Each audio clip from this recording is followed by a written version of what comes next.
Hello, everybody. Welcome to L.I.N.K Live. My name is Marina Mayer, Editor-in-Chief of Food Logistics and Supply and Demand Chain Executive. I'm Brielle and Mackenna. I'm the Associate Editor. And I'm Mackenna Morales, and I am the Assistant Editor. And today we're talking about the rise in cyber attacks, the rise in shipping prices, and the need for increased driver safety. So lots of hot topics today. I'll kick it off. So this morning, if you go to sdcexec.com, we published a study from Positive Technologies that says extensive analysis of cyber threats in 2020 revealed a 91% jump in attacks on industrial companies and a 54% rise in malware-related attacks compared to 2019. So think about this. This was in the year 2020, obviously the pandemic year. These figures are from a time when many office workers and employees were displaced and working remote.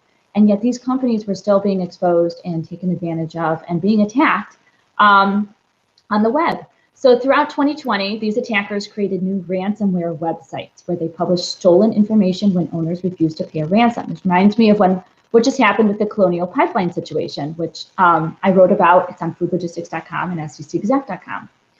These attacks are called distributed denial of service, which is when a threat actor floods a website or a network connection with a large volume of requests to make a service inaccessible. So according to this report, 7 out of 10 attacks were targeted, and the most popular targets were government institutions, industrial companies, and medical institutions. So think COVID-19 vaccine distribution, think cargo theft, think of all these things that have happened kind of behind the scenes during COVID. And these are all topics that we've covered both on sdcexec.com and in previous L.I.N.K Lives. Then, over the weekend, JBS became the target of an organized cybersecurity attack, which affected some of the servers supporting its North American and Australian IT systems. So this article, Mackenna posted online this morning at foodlogistics.com. A vast majority of the company's beef, pork, poultry, and prepared foods plants just became operational this morning. So they were kind of shut down for a couple of days, which for a large company, that's another supply chain disruption that they will now have to recover from.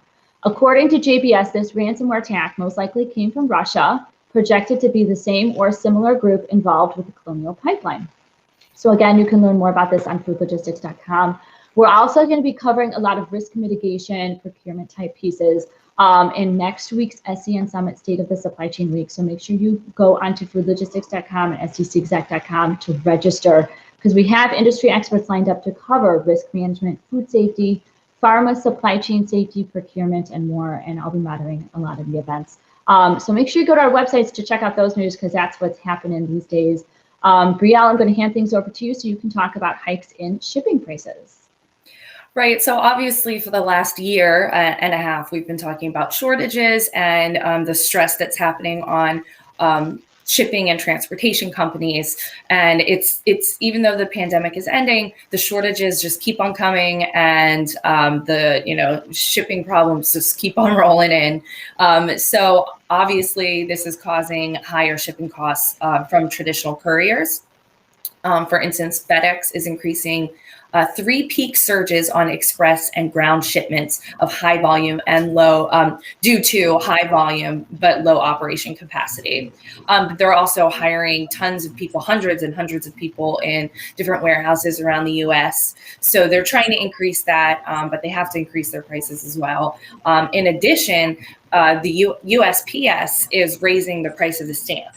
So that's increasing by 5.5%.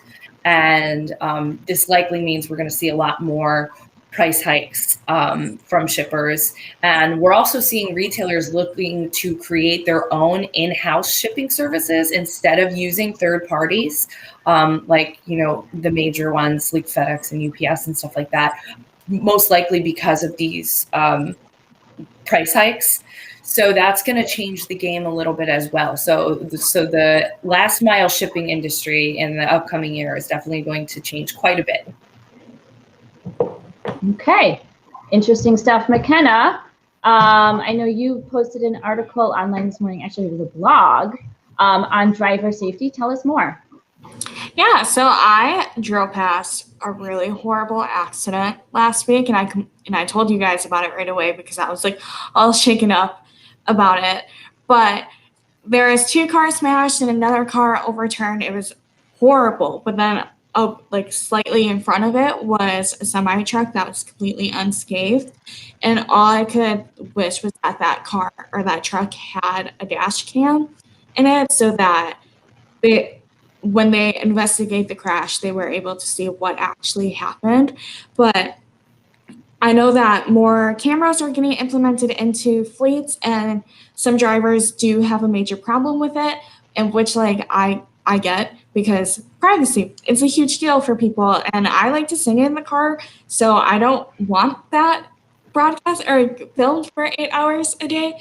But also that's just like, nobody wants to be micromanaged like that. But the point of dash cams are to keep you safe. So for example,